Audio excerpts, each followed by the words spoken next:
করে সিপিআইএম এখন রাজ্যের ৩ নম্বর পার্টি। সিপিআইএম এ বিশ্বাস আর ভূতে বিশ্বাস একরকম। সবচেয়ে বড় মিথ্যাবাদী হলো কমিউনিস্ট পার্টি। এই মন্তব্য করে সিপিআইএম কে তীব্র কটাক্ষ করলেন রাজ্যের কৃষিমন্ত্রী রতনলাল নাথ। রবিবার আগরতলায় নজরুল কলাক্ষেত্রে বিবেকানন্দ বিচার মঞ্চ অনুমোদিত রাষ্ট্রবাদী কর্মচারী সংঘ ও রাষ্ট্রবাদী শিক্ষক সংঘের রাজ্য কনভেনশনের অনুষ্ঠান মঞ্চ থেকে বক্তব্য রাখতে গিয়ে সিপিআইএম কে এই কটাক্ষ করেন রাজ্যের কৃষিমন্ত্রী রতনলাল নাথ। তার বক্তব্যে সিপিএম কে এদিন আরো নিশানা করেন রতনবাবু। তিনি উল্লেখ করেন, সিপিএম এখন আলিমুদ্দিন স্ট্রিট, মেলার মাঠ এবং দিল্লির গোপালন ভবন এই ৩টে জায়গাতে রয়েছে।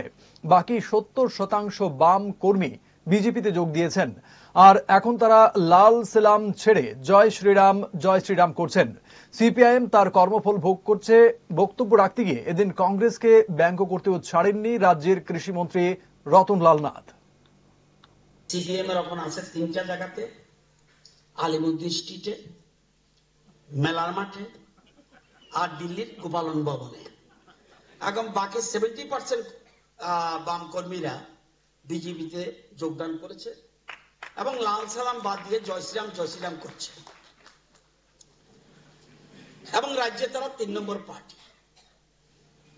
যেহেতু ক্লাসে ৩ জন মাত্র ছাত্র, তাই বাই ডিফল্ট ওরা ছাগলের ৩ নম্বর সন্তান এবং বে করে চক্কর কাটছে।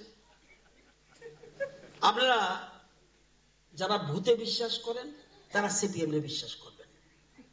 যদি ভূত আছে মনে করেন, সিপিএম আছে। এটা জুরাসিক পার্ক, এখানে কি ডাইনোসর আসেনি? তো ডাইনোসর থাকলে সিপিএম আছে। তো এগুলি তাদের আসলে সিপিএম এ বিশ্বাস আর ভূতে বিশ্বাস একরকম। তো সবচেয়ে বড় মিথ্যাবাদী হলো কমিউনিস্ট পার্টি, সবচেয়ে বড় মিথ্যাবাদী। এবং একজন সাহিত্যিক লিখেছেন, তথাকথিত অতি বিপ্লবীরা বেশি দিন বাঁচতে নেই, বাঁচলে তারা প্রতিক্রিয়াশীল হয়ে বাস্তব সত্য। তো আমি আপনাদেরকে বলবো,